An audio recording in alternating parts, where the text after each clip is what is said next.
الرحمن الرحيم. السلام عليكم ورحمة الله وبركاته.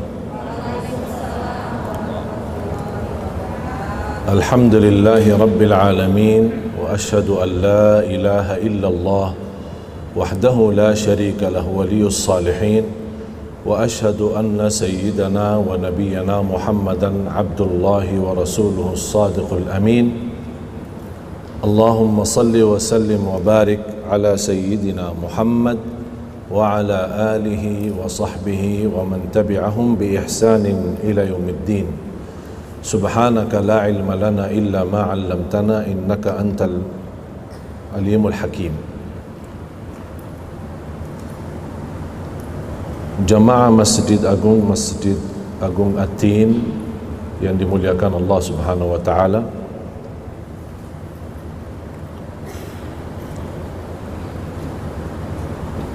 Saya tadi bertanya sama panitia apa tema, mereka menjawab bebas, tidak ada tema khusus. Cuma saya ingin sampaikan hal yang sering saya ditanya oleh jamaah.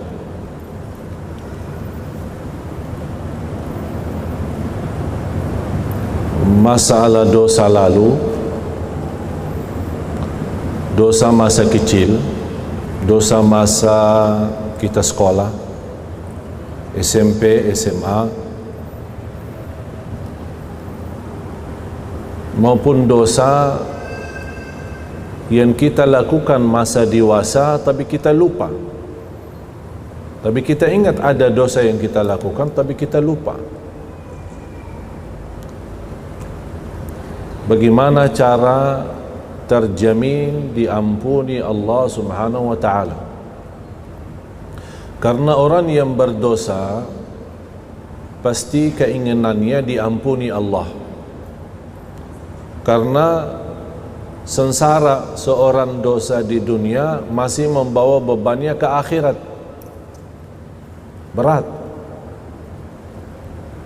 Tapi dia ingin dibangkitkan oleh Allah hari kiamat, di hari akhirat, tapi sudah termasuk orang itu diampuni oleh Allah Subhanahu wa taala.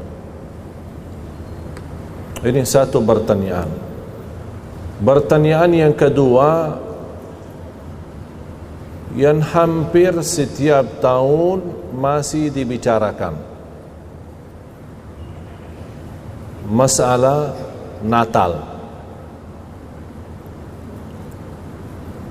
Setiap tahun dibicarakan. Yang saya ingin bertanya kepada jamaah, tahukah arti daripada Natal? Tidak. Apa arti Natal? Tahu enggak artinya? Terus kok dah tahu artinya, mau enggak ucapin selamat Natal? Kalau artinya baik boleh kan? Tapi kalau artinya tidak baik gimana? Boleh juga? Boleh enggak? Dari segi bahasa, arti Natal adalah hari kelahiran. Hari kelahiran. Yang dimaksud di hari Natal itu siapa yang lahir? Isa Al-Masih. Isa Al-Masih.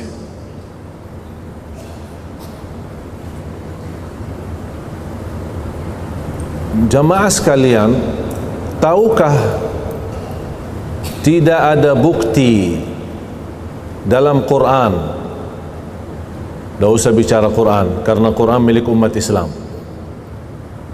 Tahukah dalam Injil tidak ada bukti kelahiran Nabi Isa atau Yesus yang biasa dinamakan tanggal 25 Desember? Tahukah tidak ada bukti? Tidak ada bukti. Tapi subhanallah yang ada Dan ini menjadi pelajaran untuk kita semua. Yang ada bukti kelahiran Nabi Isa atau Yesus yang dinamakan oleh mereka atau Al-Masih, yang ada ceritanya di dalam Injil sama dengan apa yang ada di dalam Al-Quran. Cerita waktu kelahiran Nabi Isa atau Yesus.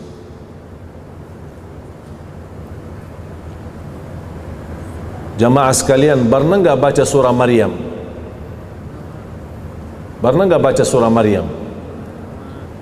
Coba kita gali surah Maryam ya. Yang bawa Quran terjemahan atau Ustaz, tolong bantu.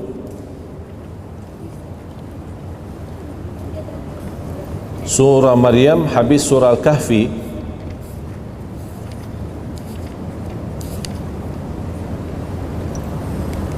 Surah Maryam surah 19, terdiri dengan 98 ayat. Termasuk juga surah Ali Imran, boleh anda simpan. Ini menjadi PR ya, untuk kita belajari surah Ali Imran, surah ketiga, mulai dari ayat 33. Ini bukan bahasan saya sekarang ya, cuma saya ingin anda simpan surah Ali Imran, surah ketiga, ayat 33 sampai ayat 60. Atau mohon maaf sampai ayat, karena masih ada kaitan, sampai ayat 66. Sampai ayat 66. Dari ayat 33 sampai ayat 66. Kelemahan kita jamaah sekalian sebagai umat Islam, tidak tahu sejarah Siti Maryam kemudian Nabi Isa dalam Al-Quran. Dan salah satu ayat yang juga ada di dalam Injil, diterangkan atau dijelaskan ciptaan Nabi Isa tidak beda dengan ciptaan Adam, Nabi Adam. Dua-duanya diciptakan dengan perintah Allah, kun fayakun. Nabi Adam dari tanah, kun fayakun, jadi manusia. Nabi Isa lahir dengan ibu yang tidak punya suami, dan dua-duanya sama ciptaannya dengan perintah Allah, kun fayakun. Ini ada di dalam Al-Quran, bahkan ada di dalam Al-Injil. Di dalam Al-Quran, di antara ayat yang saya tadi sampaikan, surah Ali Imran ayat 33 sampai ayat 66, saya mohon menjadi PR kita untuk belajari supaya menguatkan akidah kita ya. Di antara, tolong Ustaz baca terjemahan ayat ini, ayat 59 dan 60. A'udzu billahi minasy syaithanir rajim.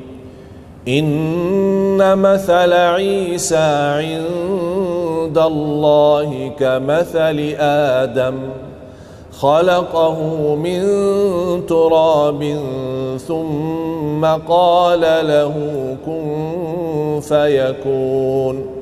Al-haqqu min rabbika fala takum minal mumtarin. Sadaqallahul azim. Allah ingatkan Nabi Muhammad jangan ragu, padahal dia Nabi. Kira-kira Allah ingatkan kita apa? Kalau Nabi Muhammad aja dikhawatirkan jangan ragu ya. Ciptaan Nabi Isa sama dengan ciptaan Nabi Adam, jangan ragu. Kira-kira bahasa untuk kita apa? Kalau untuk Allah aja kepada Nabi Muhammad dibilang jangan ragu, apalagi kita. Jadi mohon menjadi PR, wajib belajari, dalami walaupun sedikit-sedikit Demi ayat, satu ayat tak apa-apa, ambil waktu asal memantapkan akidah kita. Mulai dari ayat 33 surah Ali Imran sampai ayat 66. Bapak Ibu, kenal enggak seorang ulama berasal dari India, tinggal di Afrika Selatan dan sudah meninggal dunia, sangat terkenal di mata dunia, adalah Syekh Ahmad Deedat. Syekh Ahmad Deedat. Saya mohon, kalau anda berkenan punya luang waktu, buka di YouTube dan sering mendengar dan simak dari ceramah-ceramah Syekh Ahmad Deedat.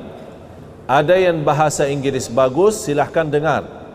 Dan ada juga beberapa ceramah beliau yang sudah ada teks terjemahan ke bahasa Indonesia. Apa kata beliau? Salah satu kesempatan emas untuk saya berdakwah, karena beliau termasuk seorang figur, seorang ulama, bukan hanya hafal Quran lagi, bahkan dia hafal Injil dan Taurat. Seperti yang masa sekarang muridnya beliau, Syekh Muhammad Zakir. Pernah dengar? Tapi Muhammad Zakir itu jauh lebih hebat daripada gurunya. Mengapa? Karena Syekh Muhammad Zakir itu hafal Taurat, Injil, buku Hindu, buku Buddha. Buku Hindu dan buku Buddha dia hafal. Sampai orang-orang pendeta di dunia, kalau dia kehilangan ayat atau kehilangan sesuatu, hubungannya kemana? Telepon kepada Syekh Muhammad Zakir. Apa kata gurunya Syekh Ahmad Deedat? Kata beliau, bagi saya yang biasa berdakwah di kalangan Nasara, bagi saya kesempatan emas mendakwahi orang Nasara melalui hari Natal. Mengapa? Karena mereka merayakan, tapi mereka sendiri tidak tahu sejarah.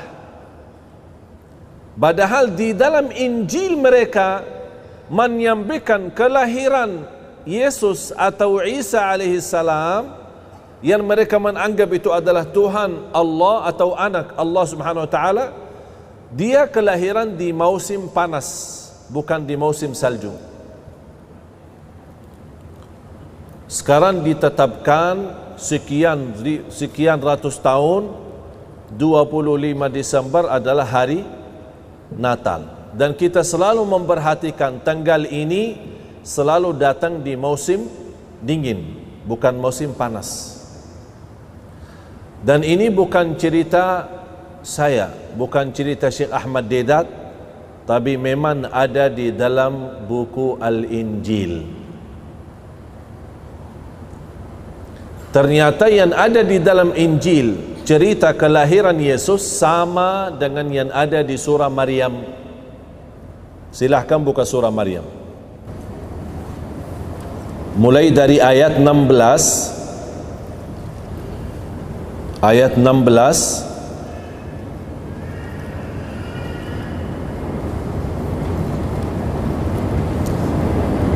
sampai ayat 38. Ini mohon maaf, ini belajaran penting ya. Karena saya tadi tanya panitia ada tema, dia bilang bebas. Saya jujur saja tidak tahu mau bahas apa. Pas saya duduk terfikir ini. Baru saya duduk saya terfikir ini, ayat ini. Jadi saya ingin menyampaikan supaya untuk meyakinkan, kalau Allah saja berkata kepada Nabi Muhammad jangan ragu. Sekarang saya ingin diri saya dan anda sekalian meyakinkan akidah kita, akidah yang benar. Supaya apa? Supaya kalimat syahadat kita jangan jadi sia-sia. Jangan nanti di ujung hayat kita ingin mati husnul khatimah malah tidak bisa ucapkan kalimat syahadat. Berat. Hati-hati. Akidah itu sumber modal. Kalau akidah tidak ada, kehabisan akidah, kehilangan akidah, na'udzubillah, rugi dunia akhirat. Rugi kesehatan tidak apa-apa, rugi harta tidak apa-apa, tapi rugi iman bahaya. Mulai dari ayat 16 sampai ayat 38. Saya tidak akan bahas semuanya, tapi saya ingin anda juga kembali belajar. Saya akan bahas sesuai waktu yang kami sempatkan, dan insyaAllah sisanya anda bisa belajar. Sangat mudah sebenarnya untuk mengenal akidah yang benar, tidak susah. Karena kita setiap hari meminta petunjuk dari Allah lewat salat fardu, bahkan lewat sunnah qabliyah ba'diyah, ihdinas siratal mustaqim. Kita setiap hari minta petunjuk kepada jalan yang lurus. Dan ini petunjuk salah satunya pemudahan dan jalan yang lurus dalam hal akidah, supaya kita tidak tertipu dalam akidah kita. Akidah tidak ada tawar-menawar walaupun sama orang tua. Islam membolehkan berbakti baik sama orang tua yang non-muslim. Kalau orang tua kita non-muslim dan kita sudah masuk Islam, Islam tidak melarang kita tetap bersama mereka. Islam tidak melarang kita bersahabat baik dengan mereka. Islam tidak melarang kita tetap melayani baik dan melayani ikhlas sama mereka. Tapi satu Islam melarang, kalau mereka menawarkan kembali bersyirik kepada Allah, kata Allah, jangan taati mereka. Tapi selebihnya jadilah teman yang baik untuk mereka. Begitu adilnya Islam. Karena tetap walaupun orang tua, walaupun mereka non-muslim, masih punya hak karena mereka sebagai orang tua. Dan itu tidak ada selain di dalam ajaran Islam. Jom kita sama-sama belajar. Sudah buka ayat Al-Quran? A'udzu billahi minasyaitonir rajim. Bismillahirrahmanirrahim. واذكر في الكتاب مريم إذ انتبذت من أهلها مكانا شرقيا فاتخذت من دونهم حجابا فأرسلنا إليها روحنا فتمثل لها بشرا سويا قالت إني أعوذ بالرحمن منك إن كنت تقيا قال إنما أنا رسول ربك لأهب لك غلاما زكيا قالت أنى يكون لي غلام ولم يمسسني بشر ولم أك بغيا قال كذلك قال ربك هو علي هين ولنجعله آية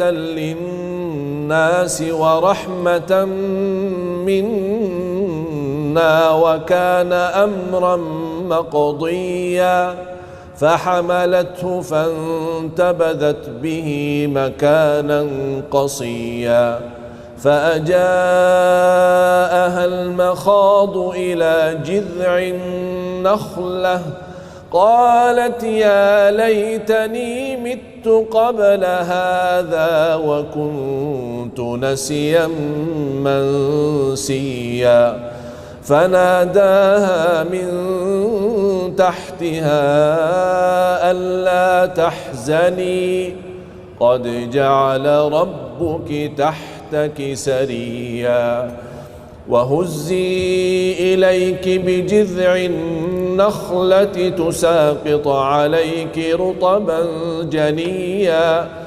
فكلي واشربي وقري عينا فإما ترين من البشر أحدا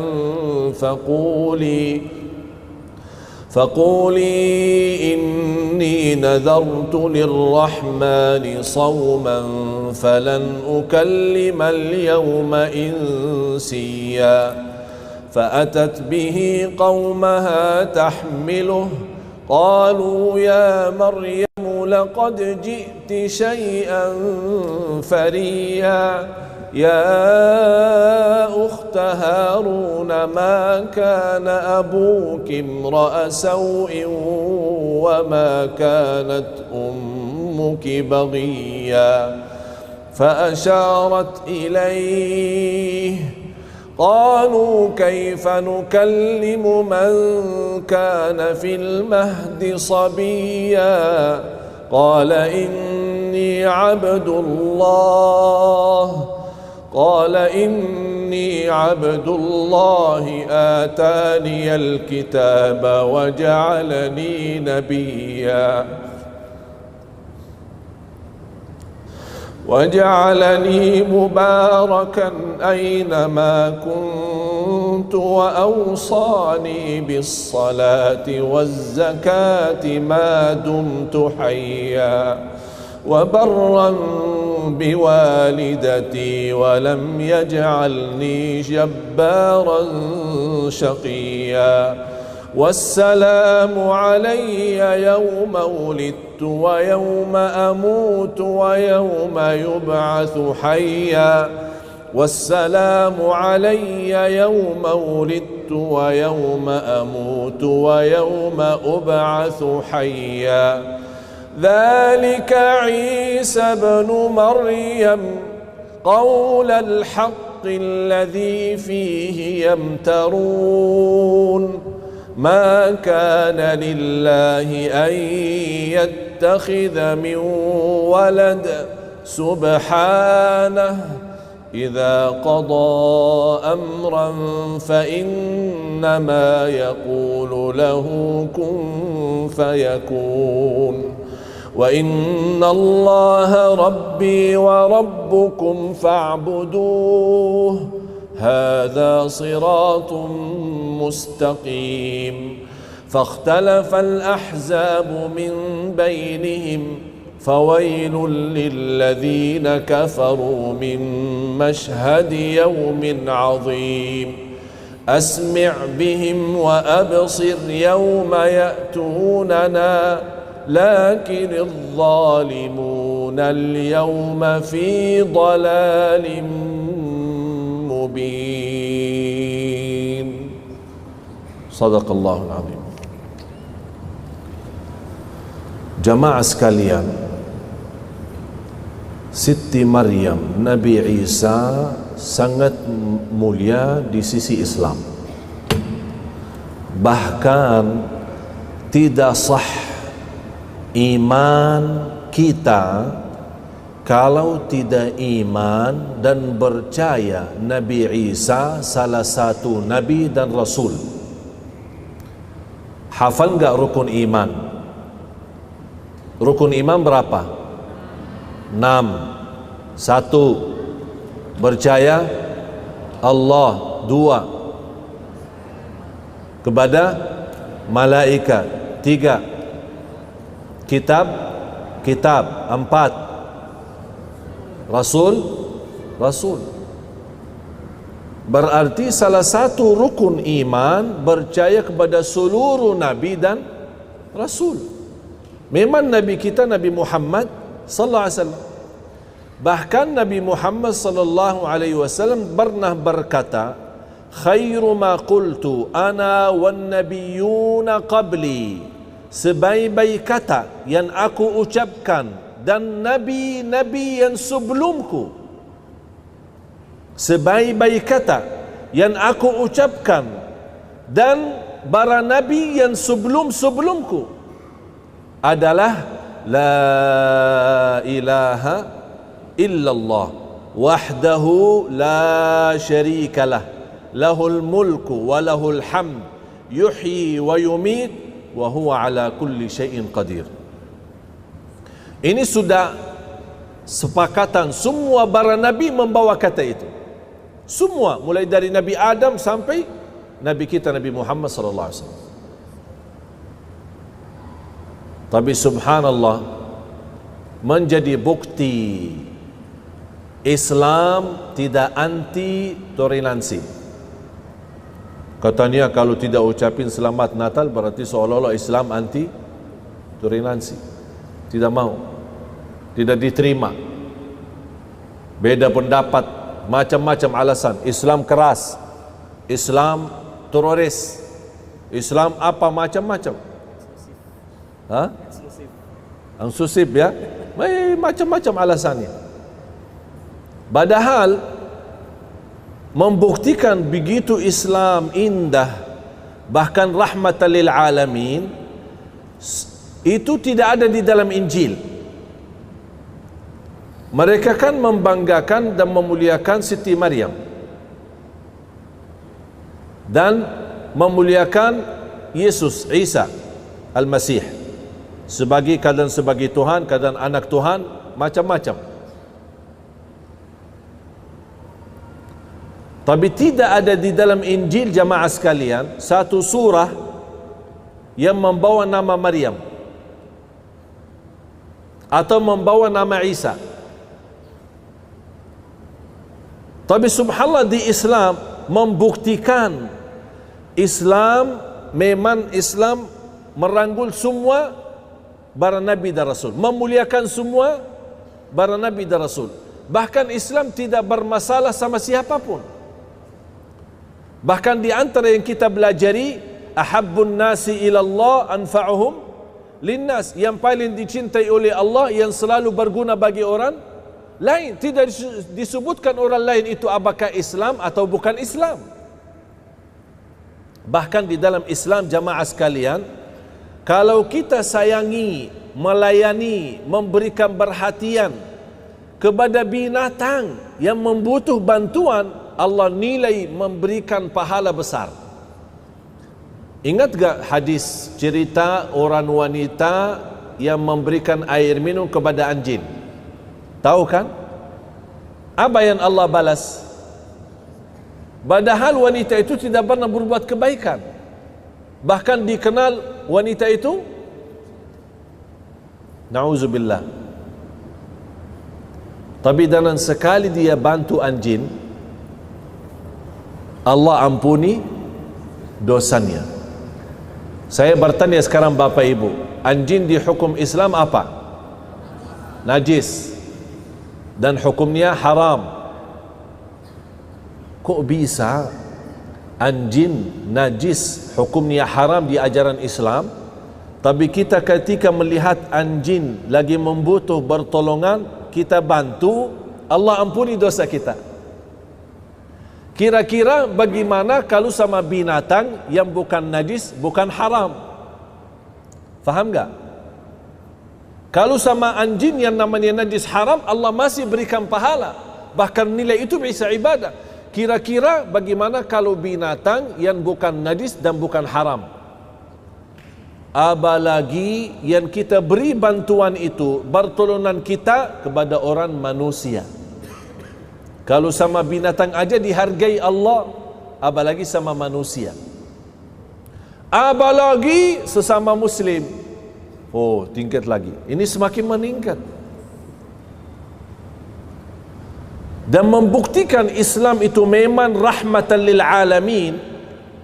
Tidak ada di dalam Al-Quran yang isinya 114 surah, tidak ada satu surah atas nama istri Rasul.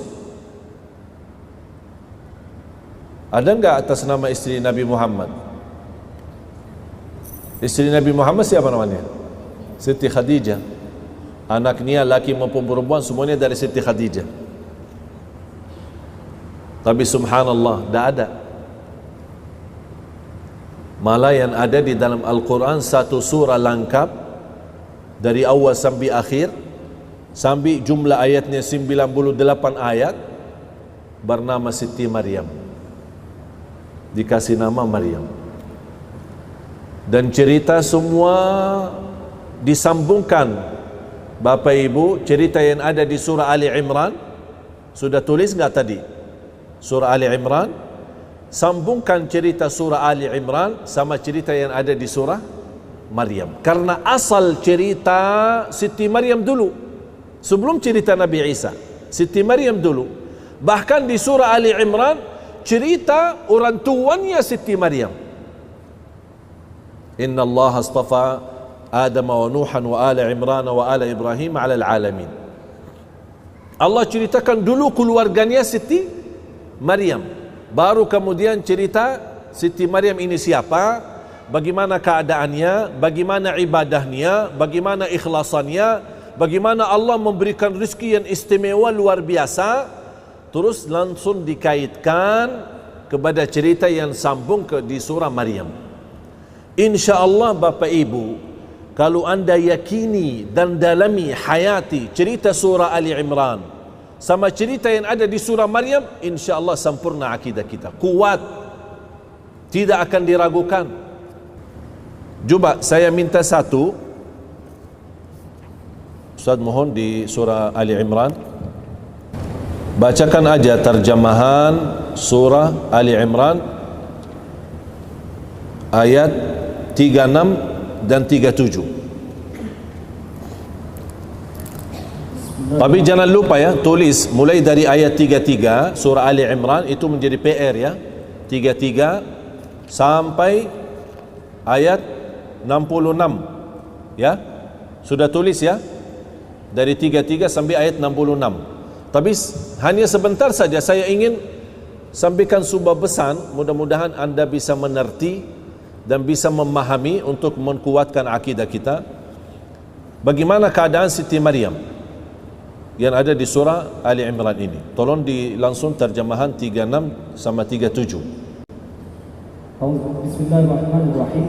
Maka ketika ibunya Maryam melahirkan beliau, dia berkata, "Ya Tuhanku, aku telah melahirkan seorang putri, anak perempuan, padahal Allah lebih tahu apa yang dia lahirkan, dan laki-laki tidak sama dengan perempuan, dan aku memberinya nama Maryam, dan aku mohon perlindunganmu untuknya dan anak cucunya dari gangguan setan yang..." Subhanallah.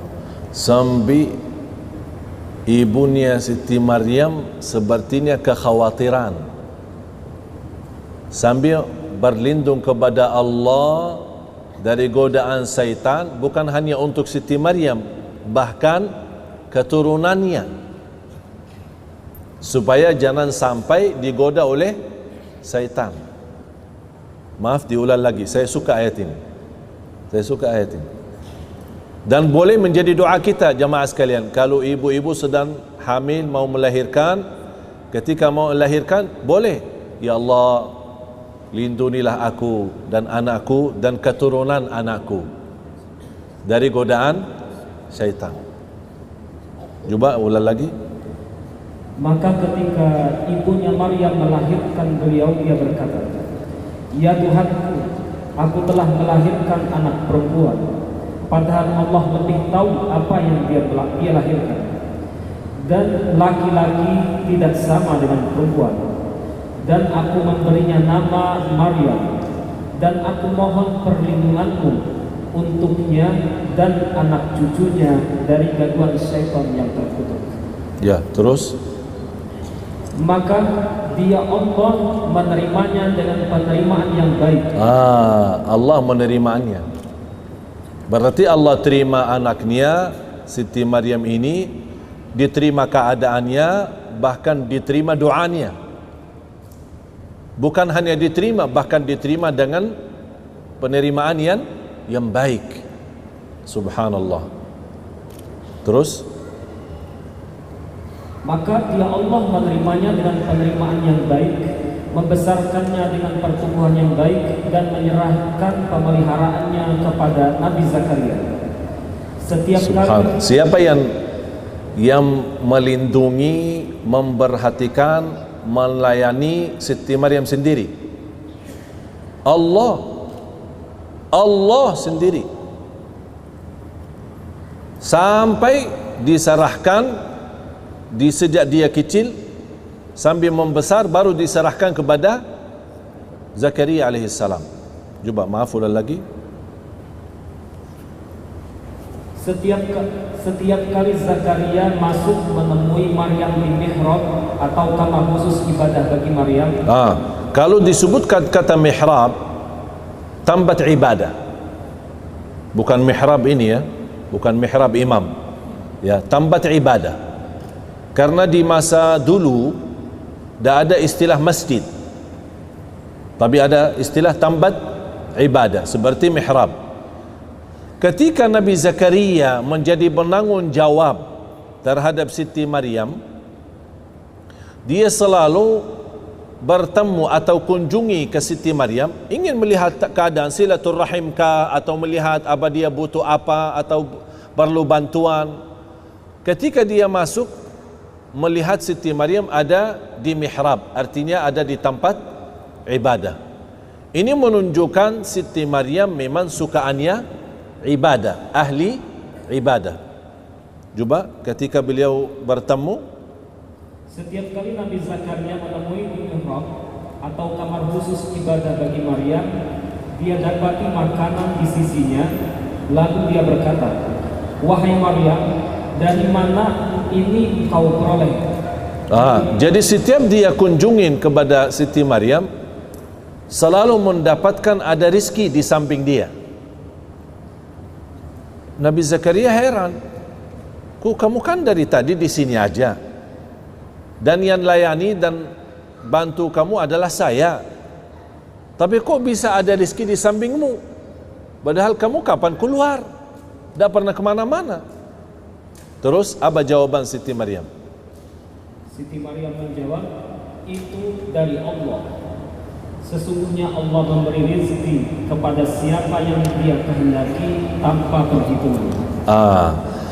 Disitulah sebuah pelajaran dari Siti Maryam kepada Zakaria alaihissalam. Ini semua dari Allah. Meyakinkan dengan kata dari Allah, segala sesuatu memang dari Allah, membuat Nabi Zakaria memiliki keyakinan untuk memohon kepada Allah. Kalau Siti Maryam aja diterima doanya, kenapa saya tidak? Disitulah dia juga berdoa kepada Allah. Terus lanjut.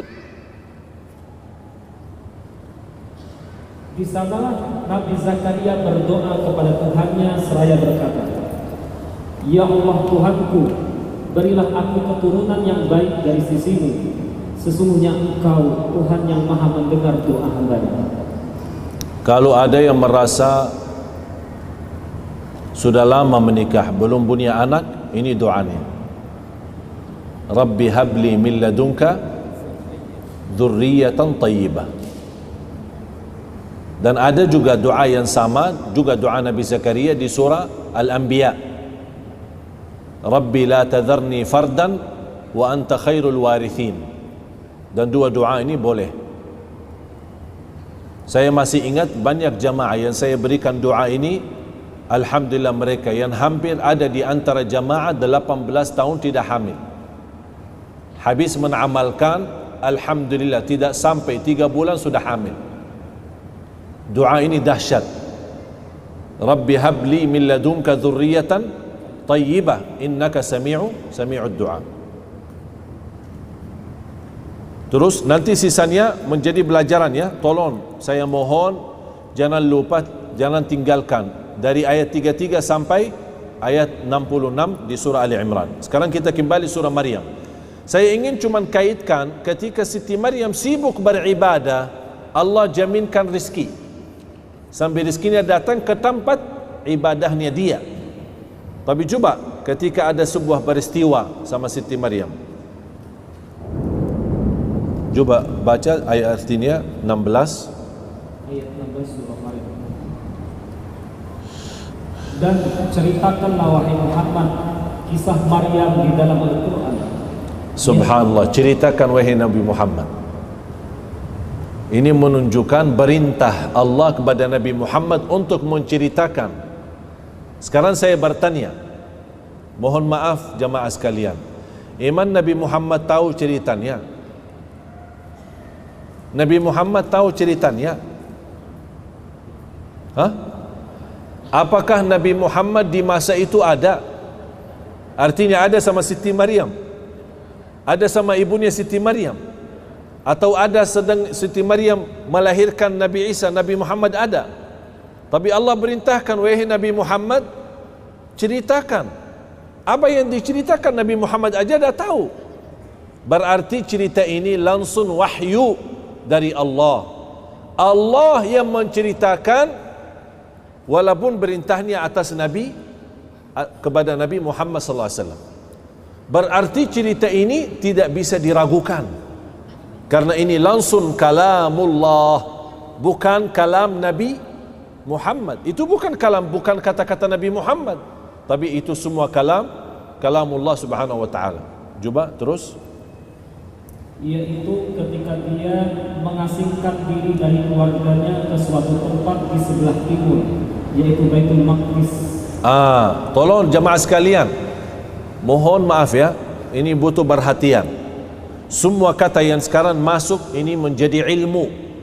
Allah sebutkan di sini dia mengasingkan, ingin bersendirian, pisah dari kaumnya, pisah dari lingkungannya, sampai dia menempatkan diri di arah atau sebelah timur, di tempat timur. Yang diterjemahkan timur itu adalah Baitul Maqdis. Kalau sekarang Palestina. Memang Palestina adalah negara para nabi dan rasul. Banyak makam nabi dan rasul.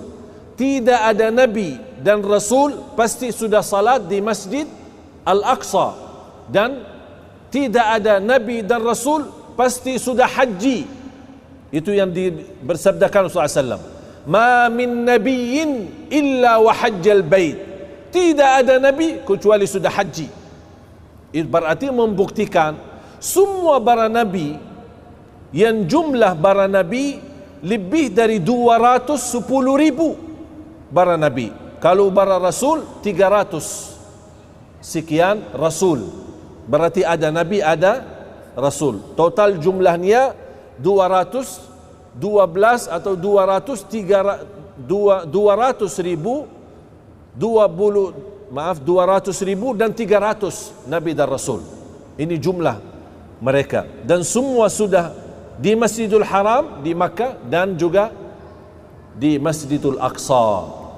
Dan Allah juga dengan kun fayakun, kumpulkan mereka semua ketika masa Isra dan Mi'raj.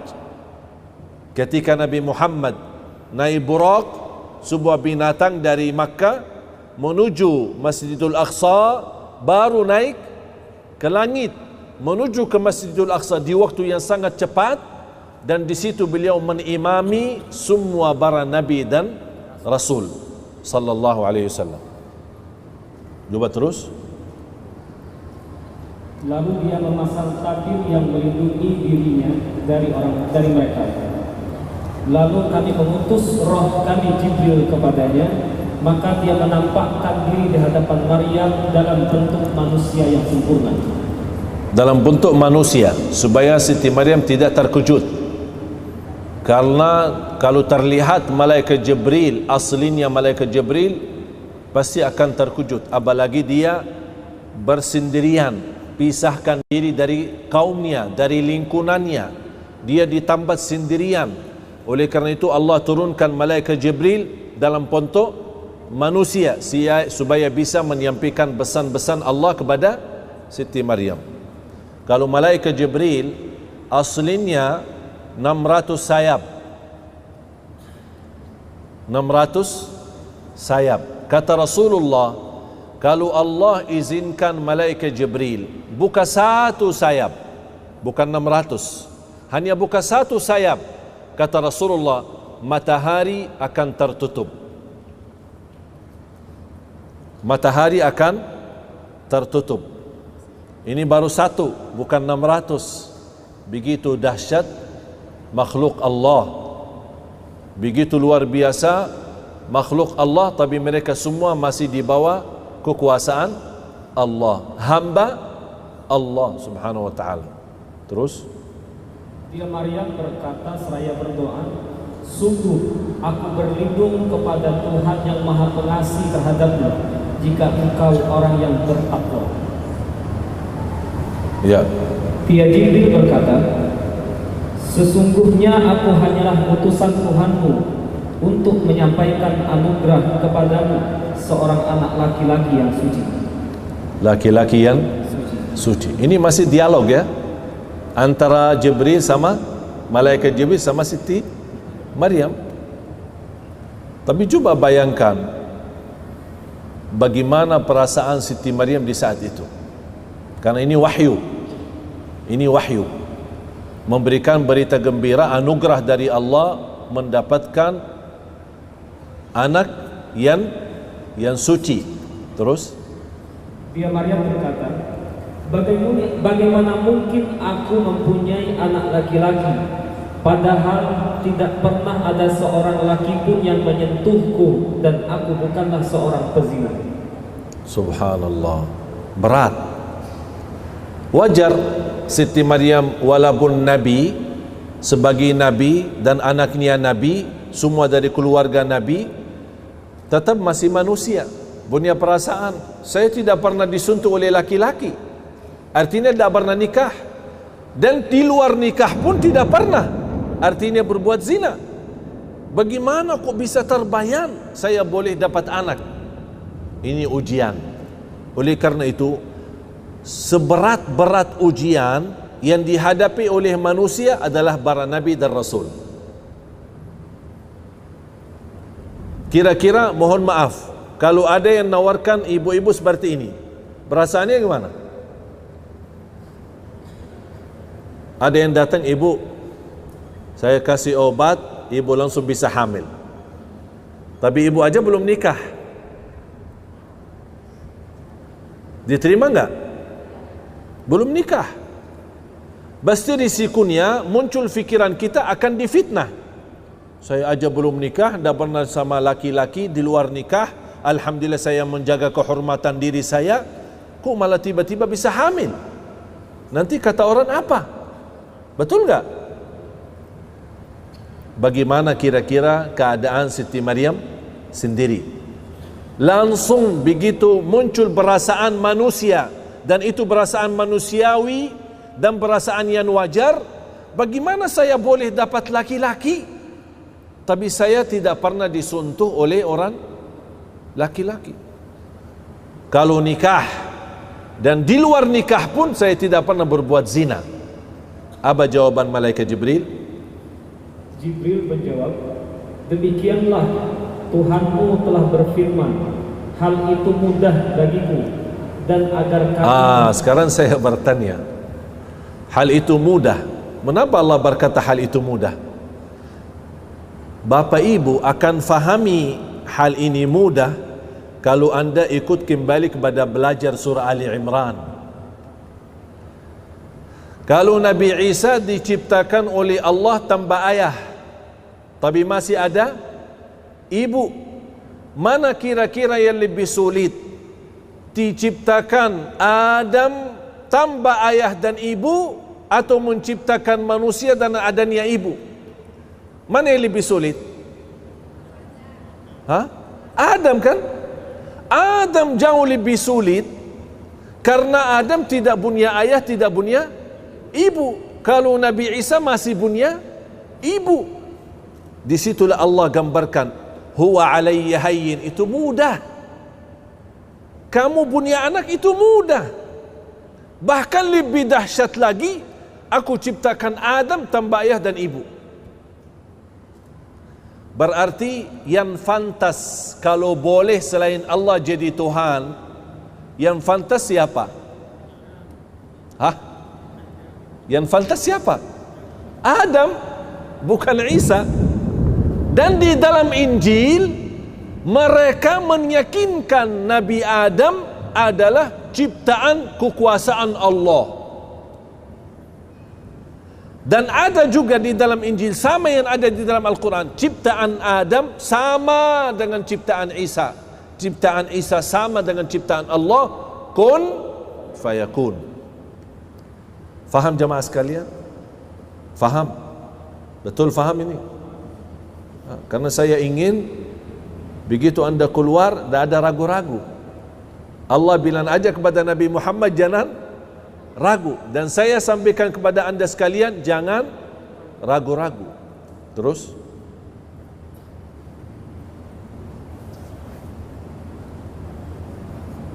hal itu mudah bagiku, Firman Allah mengatakan, dan agar kami menjadikannya suatu tanda kebesaran Allah bagi manusia. Allahu Akbar. Kita hanya mampu bilang subhanallah.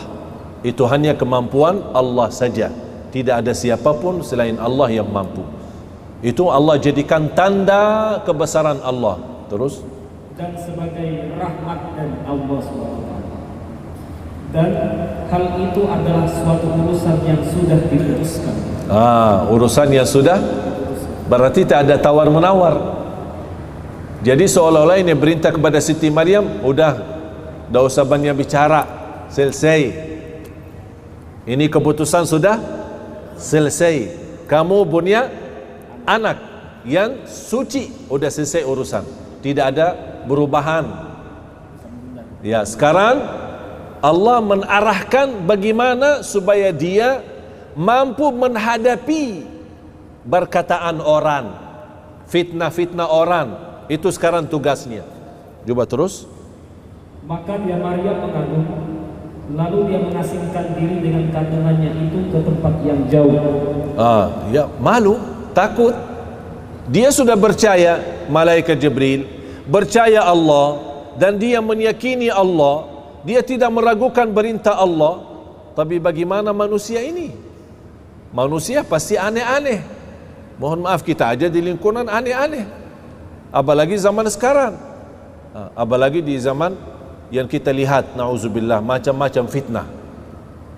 Begitu Siti Maryam sudah menjadi dalam perintah kun fayakun hamil, dia memposisikan, memindahkan diri ke tempat yang jauh. Karena membutuhkan waktu supaya penjiwaannya siap menghadapi perkataan orang. Terus, kemudian rasa sakit akan melahirkan, memaksanya bersandar pada pangkal pohon kurma. Pangkal pohon kurma. Mohon maaf jamaah sekalian, apa kelebihan Allah ceritakan Siti Maryam saat mau melahirkan bersandar kepada pohon kurma? Kan bisa singkat saja kesimpulan, dia Siti Maryam merasa sakit saat melahirkan, udah selesai. Mengapa ada urusan pohon kurma? Apa urusan pohon kurma? Bisa jadi kan, kalau bahasa sederhana, Siti Maryam saat melahirkan merasa sakit. Itu kan cerita sudah jelas. Wajar wanita saat melahirkan pasti sakit. Kan manusia ada rasa sakit. Allah juga ceritakan Siti Maryam pun merasa sakit saat melahirkan. Tapi kenapa Allah tambah kata dia dekat dengan bersandar dengan pohon kurma? Apa? Di sini nanti ada jawabannya, ada di ayat lanjut. Tolong diperhatikan. Terus, lalu dia Maryam berkata, wahai, betapa baiknya aku mati sebelum ini, dan aku menjadi orang yang tidak diperhatikan dan dilupakan. Subhanallah. Masih awal-awalnya Siti Maryam mampu terima. Tapi begitu sudah melahirkan dan rasa sakitnya, dia sepertinya merasa beban, difitnahin orang.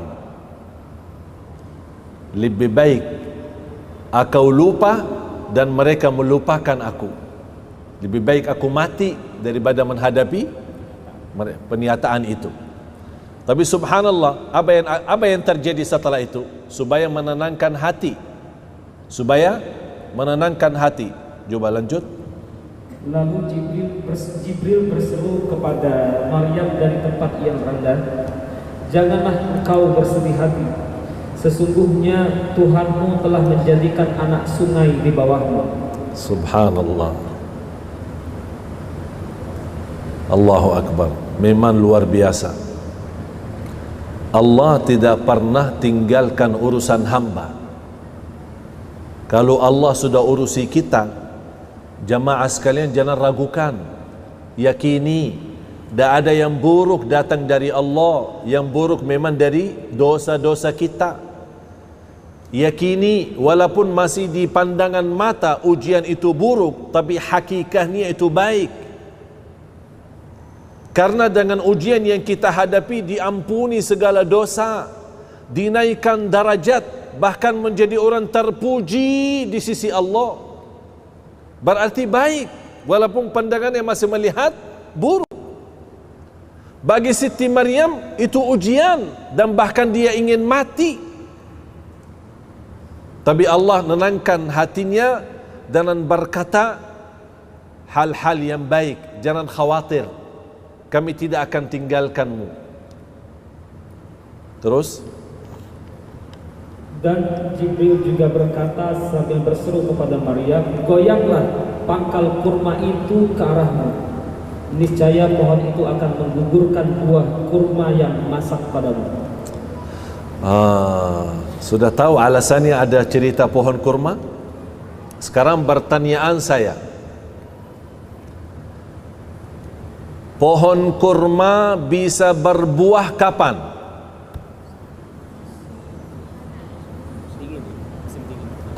Ini jadi PR.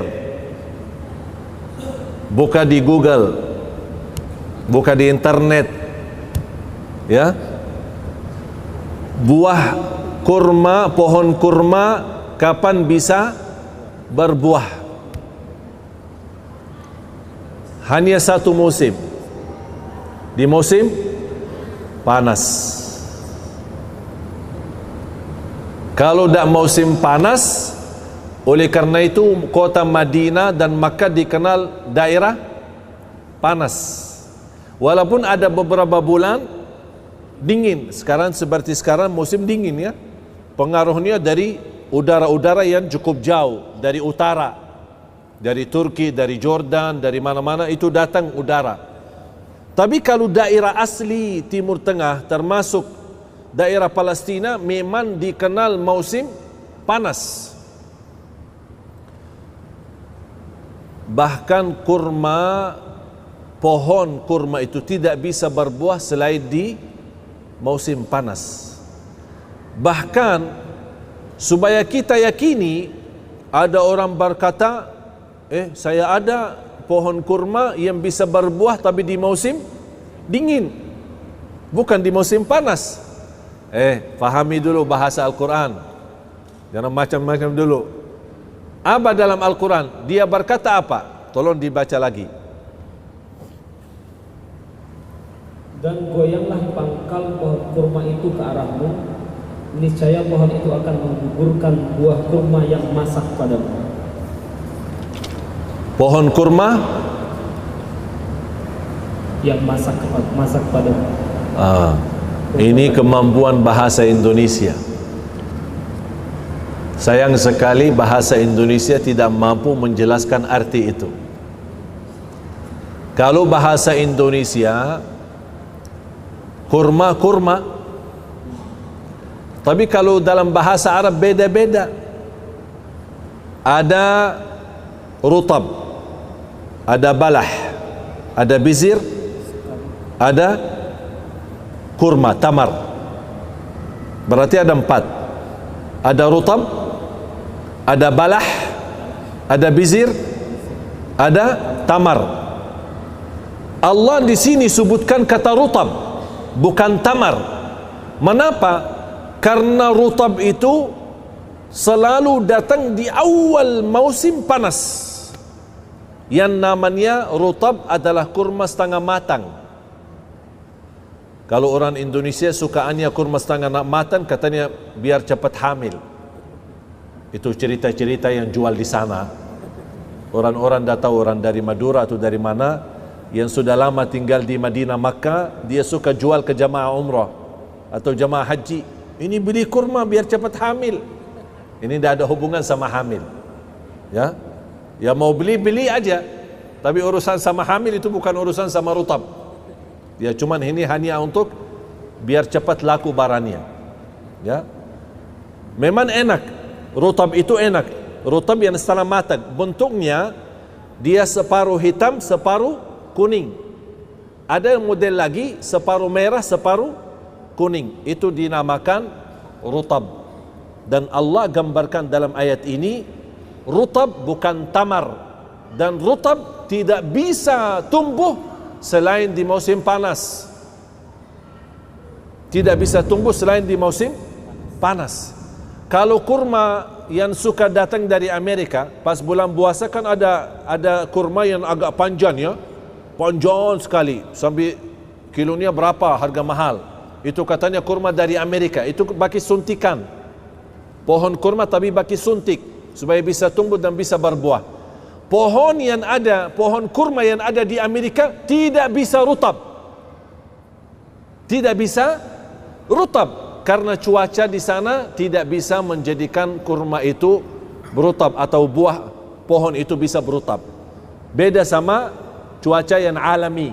Yang alami seperti Makkah dan Madinah memang bisa, atau di Timur Tengah umumnya termasuk Palestina, termasuk Mesir, Tunisia ada yang namanya rutab. Terus lanjut. Ayat ke-26 di surah Maryam yang artinya, maka makanlah, minum dan bersenang hatilah engkau Maryam. Jika engkau melihat seseorang, maka katakanlah, sesungguhnya aku telah bernazar berpuasa untuk Tuhan yang Maha Pengasih, maka aku tidak akan berbicara dengan siapapun pada hari ini. Ini salah satu di dalam agama yang sebelum Islam. Kalau berpuasa tidak boleh bicara.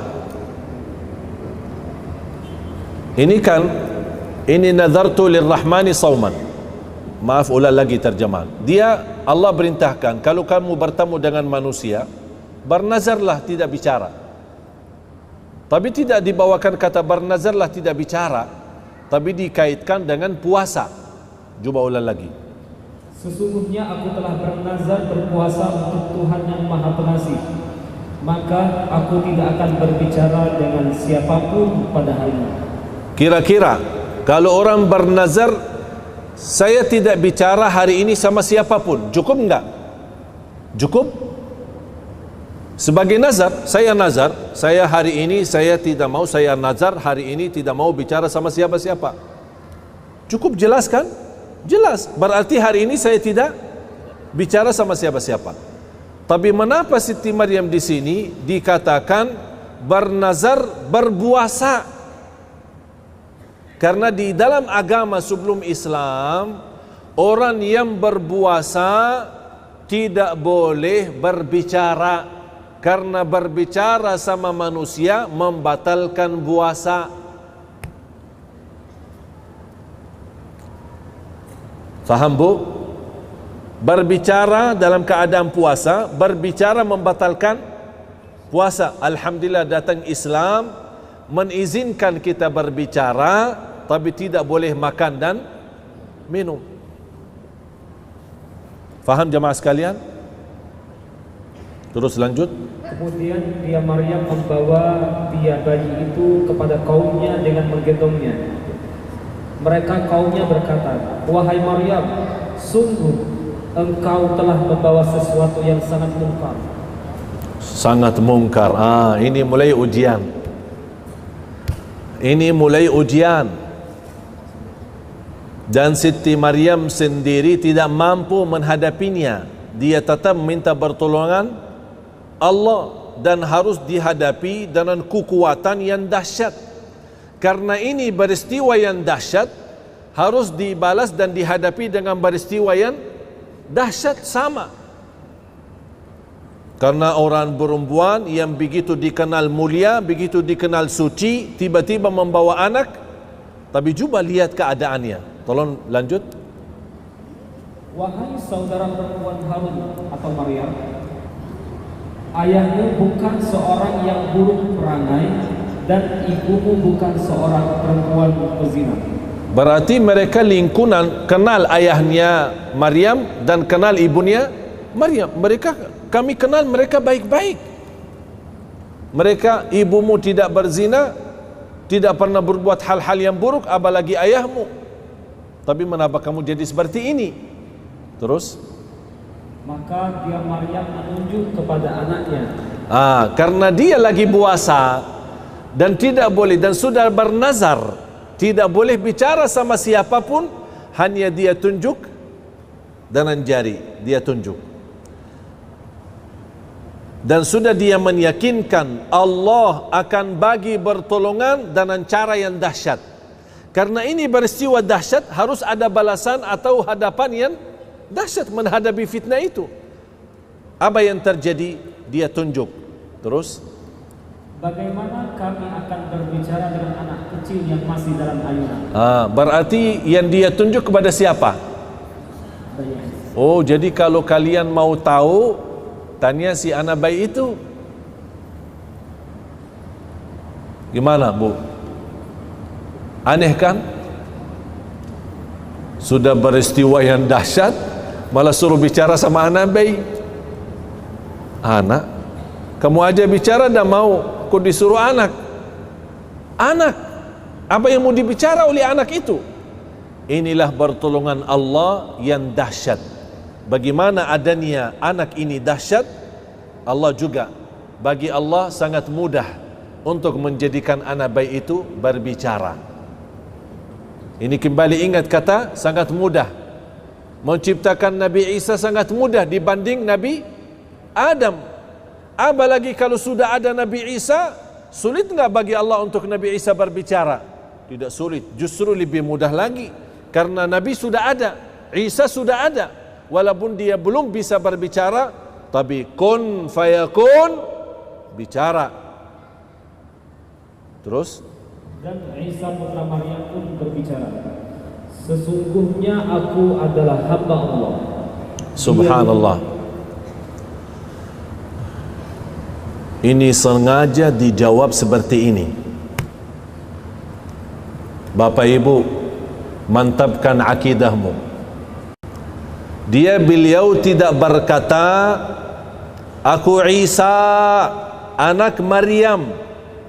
Tapi dia berkata, ini Abdullah, aku hamba Allah. Dan Allah sudah kekalkan kata itu di masa Nabi Isa waktu itu sampai hari kiamat. Tidak boleh ada orang rubah. Silahkan Bapak Ibu buka di At-Taurat, buka di Injil, tidak ada satu kata Yesus berkata aku anak Tuhan. Tidak ada. Allah tidak ridha itu. Tidak ada satu kata Yesus sendiri berkata aku anak Tuhan, atau anak, atau saya Tuhan. Tidak ada. Tapi yang lain bicara, pendeta bicara anak Tuhan atau Tuhan, atau yang menulis Injil itu dia berkata Tuhan, atau anak, atau murid-muridnya berkata anak Tuhan. Tapi Isa sendiri tidak bisa dibuktikan. Dia berkata saya Tuhan atau anak Tuhan. Dan itulah yang disampaikan oleh Syekh Ahmad Didat kepada semua kelompok Nasara. Kalau memang kalian berani, bawakan satu kata di dalam Injilmu, tidak usah dalam Al-Quran, dalam kitabmu kalian, bawakan satu ayat atau satu kata Yesus berkata aku Tuhan, atau aku anak Tuhan. Tak ada. Mengapa? Karena Allah kekalkan kata itu. Bahkan beliau tidak menjawab ketika Siti Maryam menunjukkan. Dia tidak berkata aku Isa, tapi dia berkata aku hamba Allah, inni Abdullah. Lanjut. Dia Isa berkata, sesungguhnya aku adalah hamba Allah. Dia memberiku kitab Injil dan menjadikan aku seorang nabi. Subhanallah, ini masih anak kecil, masih anak bayi sudah terima wahyu. Dahsyat. Dahsyat. Jangan heran kalau apa yang dapat oleh Nabi Isa dahsyat. Terima wahyu dia masih anak bayi, terima kitab Injil, menjadi nabi dia masih anak bayi, itu biasa. Mengapa? Karena terwujud ciptaan Nabi Isa dari awal memang dahsyat. Apalagi habis itu Kalau awalnya memang dahsyat kun fayakun, apalagi selanjutnya pasti akan jauh lebih mudah bagi Allah Subhanahu wa taala. Terus, dan Allah menjadikan aku seorang yang diberkahi di mana saja aku berada. Dia memerintahkan kepadaku melaksanakan sholat dan menunaikan zakat selama aku masih hidup. Dan dia memerintahkanku agar berbakti kepada ibuku, dan dia tidak menjadikan aku orang yang sombong lagi celaka. Dan kesejahteraan semoga dilimpahkan kepadaku pada hari kelahiranku, pada hari wafatku, dan pada hari aku dibangkitkan hidup kembali kelak. Itulah Isa putra Maryam. Ini kata siapa? Itu Isa putri Maryam. Di sini kata siapa? Kata Allah. Yang tadi kata aku hamba Allah itu Nabi Isa. Allah sampaikan cerita apa kata-kata Nabi Isa di saat itu. Tapi yang boleh sebutkan dirinya membawa nama aslinya bukan Nabi Isa sendiri. Karena tidak ada di dalam Al-Quran Nabi Isa berkata aku Isa, tapi selalu berkata aku hamba Allah. Bagaimana hamba Allah menjadi Tuhan? Ya, terus, itulah Isa putra Maryam yang mengatakan perkataan yang benar yang mereka ragukan kebenarannya. Masalahnya kalau mereka non-Muslim meragukan Nabi Isa Tuhan, anak Tuhan atau hamba Allah, itu alasan mereka, biar mereka punya alasan. Tapi yang aku heran, kebenaran itu diragukan oleh orang Muslim yang sudah sendiri membaca Qul huwallahu ahad Allahus samad lam yalid wa lam yulad wa lam yakul lahu kufuwan ahad. Semuanya hafal. Hafal enggak Qul hu? Hafal. Karena sunnah ba'diyah selalu Qul hu. Rakaat pertama Qul hu, rakaat kedua Qul hu lagi. Hafal, mudah, enak. Ayat yang begitu pendek, tapi subhanallah dari segi makna luas. Akidah. Ini akidah kita orang Muslim. Qul huwallahu ahad. Akidah. Bahkan mencintai surah ini terjamin kita dapat surga Allah. Bahkan Rasulullah SAW bersabda di hadis yang sahih, man qara'a qul huwallahu ahad fil yawmi wal layla 10 marratin banallahu lahu baitan fil jannah. Barang siapa yang membaca qul huwallahu ahad dalam sehari dan semalam 10 kali saja, dapat rumah dalam surga Allah Subhanahu wa ta'ala. Bahkan ada seorang sahabat yang memang selalu suka baca ayat ini, surah Al-Ikhlas, Qul huwallahu ahad. Sambil jamaah heran, kok ini kamu suka aja baca Qul huwallahu ahad? Sambil lapor kepada Rasul, ya Rasulullah, ini imam kita, tapi selalu Qul huwallahu ahad mulu. Baca surah lain, tambah lagi Qul huwallahu ahad. Tidak mau ruku', seolah-olah belum puas sama ayat-ayat lain, harus tambah Qul hu baru ruku'. Misal, baca Al-Fatihah, baca idza jaa nasrullah innahu kana tawwaba, tidak mau ruku', Qul huwallahu ahad dulu baru ruku'. Dia merasa belum mantap kalau tidak disertai dengan Qul huwallahu ahad. Apa kata beliau? Saya imam kalian dan begitulah bacaan saya. Kalau kalian tidak mau, carilah imam lain. Mereka lapor kepada Rasul, ya Rasulullah, ini kok imam kita seperti ini, Qul hu mulu. Setiap rakaat dia baca satu ayat, tambah lagi Qul hu. Rakaat kedua baca ayat, tambah lagi Qul hu. Rasul panggil, kenapa kamu suka seperti itu?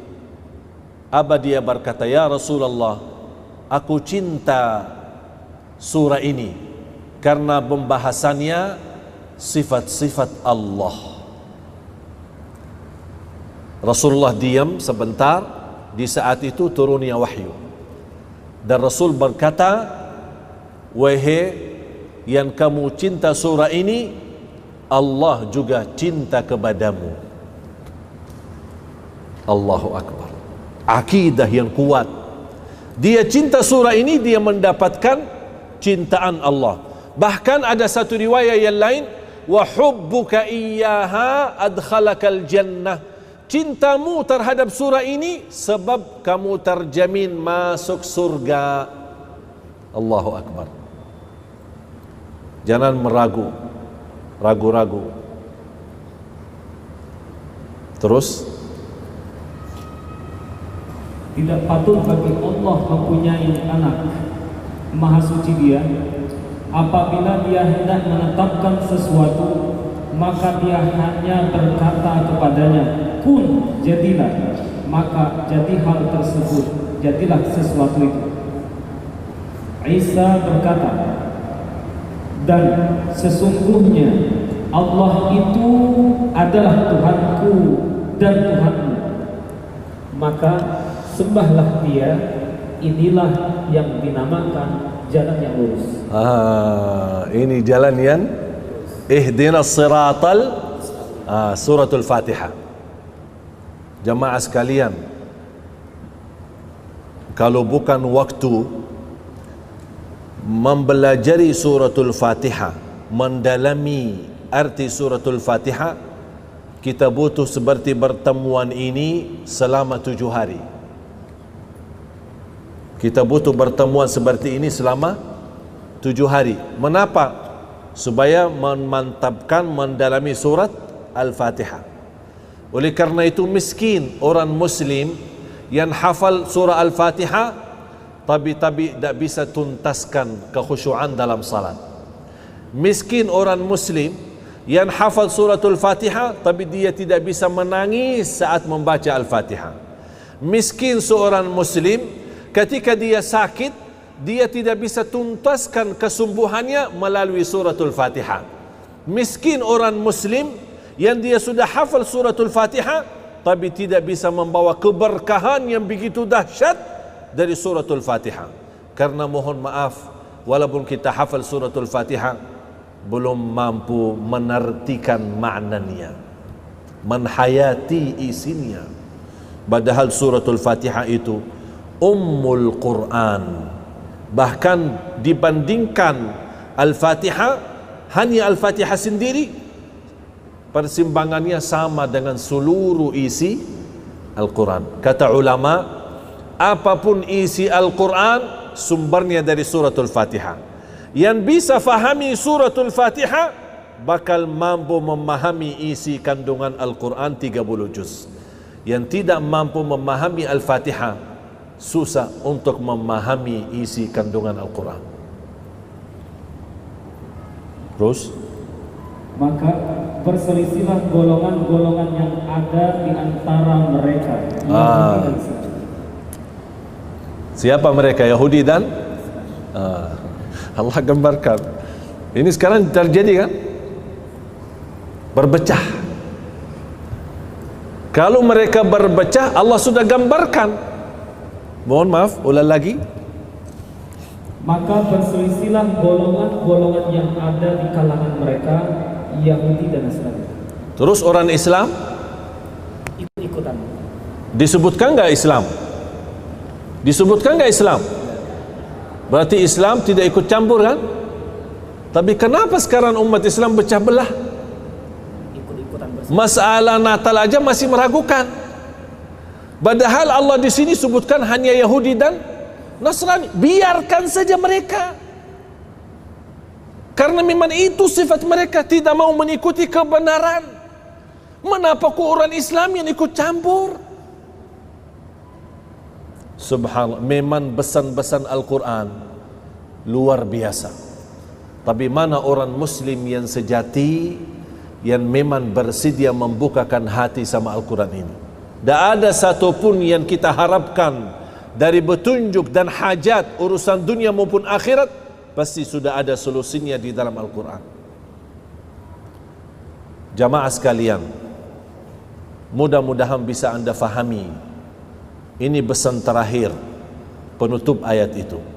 Terus, maka celakalah orang-orang kafir yang pada waktu menyaksikan hari yang agung.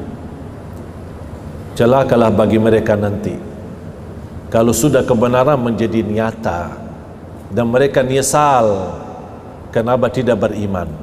Ini bahasanya kepada siapa? Yahudi dan Nasrani. Tidak disebutkan kata orang Islam. Berarti orang Islam jangan ragu-ragu. Jangan ragu-ragu. Jangan fahami kesimpulannya. Jangan salah faham apapun yang saya sampaikan malam ini berarti kita orang yang keras sama Nasara atau keras sama non-Muslim. Tidak. Kita tetap memegang prinsip kita, prinsip Nabi Muhammad, bahkan sifat Nabi Muhammad. Wa ma arsalnaka illa rahmatan. Kita rahmat seluruh alam, manusia, beda agama, pohon-pohon, binatang-binatang, seluruh alam, seluruh ciptaan Allah harus merasakan kasih sayangnya kita. Kita tidak boleh dalam kekerasan.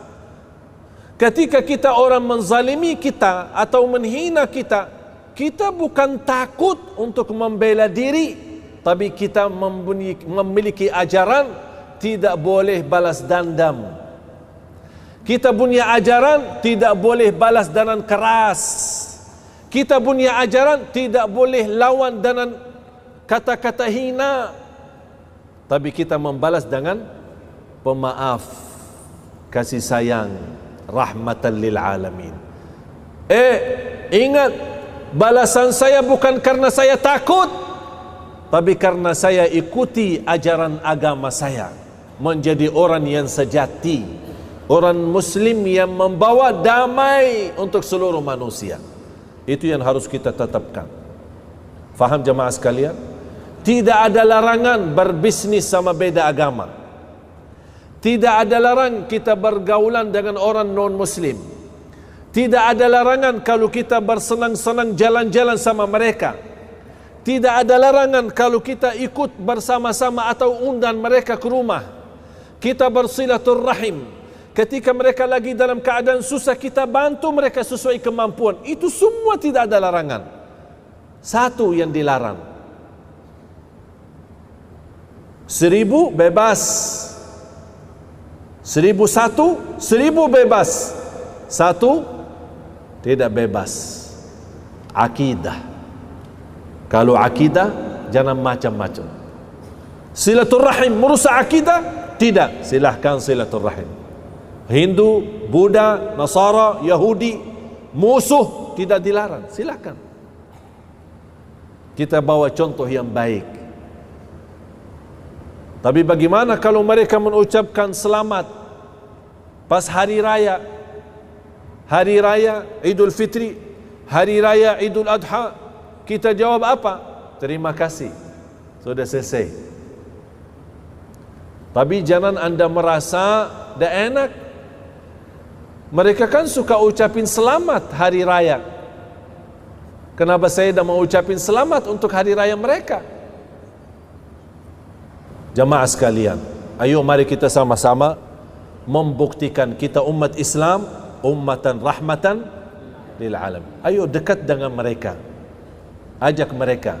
Dan saya usulkan satu, kalau boleh nanti di rumah, bas di internet buka print terjemahan surah Maryam, print terjemahan surah Maryam, dan dilapisi dengan halamannya, disusun rapi, kemudian dijadikan seperti buku kecil atau buku saku, ya, hadiah. Ketika ada di antara mereka yang anda kenal hari ulang tahun mereka, hari ulang tahun, seperti kita buat ulang tahun, ikut ulang tahun. Apa hadiah aku seorang Muslim kepada mereka pas hari ulang tahun mereka? Saya hadiahkan surah Maryam dengan terjemahan. Ini mohon, saya minta mohon, ini hadiah untukmu, tolong dibacakan. Itu saja. Biar mereka sendiri yang mencari kebenaran. Dan sampaikan kalau ada pesan surat di atas terjemahan surah Maryam, ada sebuah surat yang kita tulis, kami orang Muslim cinta Siti Maryam, cinta Nabi Isa. Bahkan tidak sah iman kita kalau belum percaya Nabi Isa. Bahkan di antara bukti Islam mencintai mereka, di dalam kitab suci kami ada sebuah surah bernama surah Maryam, dan itu pula tidak ada di dalam Taurat dan tidak ada di dalam Injil. Mudah-mudahan anda berkenan membaca hadiah buku saya. Assalamualaikum. Selesai. Menjadi pendakwah, tapi dalam bahasa, mohon maaf, tidak punya ilmu, silahkan hadiahkan buku. Kita tidak tahu kapan turunnya hidayah untuk kawan kita, untuk teman kita. Punya kenalan orang barat, dan orang barat punya kelebihan suka baca. Silahkan email, kalau anda punya email mereka, hadiahkan surah Maryam dalam terjemahan. Tapi jangan anda berkata, ini dari kitab suci kami, tapi ini sebuah hadiah. Kalau dia baca, saya yakin yang suka baca dan teliti pasti bakal kirim email lagi atau mencari kita. Ini maaf, bukunya sangat bagus. Tak mungkin ada orang berkata Al-Quran tidak bagus. Tak bisa. Semua yang baca Al-Quran, Muslim maupun non-Muslim, pasti sepakat Al-Quran itu isinya baik dan sempurna. Ini menjadi tugas kita. Faham? Mudah-mudahan insya Allah belajaran malam ini menjadi petunjuk untuk kita dan menjadi petunjuk untuk kawan-kawan kita, sahabat, bahkan ada di antara mereka yang masih hubungan keluarga dengan kita. Mudah-mudahan insya Allah belajaran malam ini bisa kita sampaikan kepada mereka dengan cara hikmah, dengan cara halus, supaya dengan niat, insya Allah kita niat, mudah-mudahan menjadi hidayah. Kalau mereka dapat hidayah, alhamdulillah. Kalau mereka belum dapat hidayah, jangan anda sedih, karena itu urusan Allah, bukan urusan kita. Billahi taufiq wal hidayah. Kurang lebihnya mohon maaf. Wa sallallahu wa sallam wa barak ala sayyidina Muhammad. Subhanakallahumma bihamdik, asyhadu an la ilaha illa anta, astaghfiruka wa atubu ilaik. Wassalamualaikum warahmatullahi wabarakatuh.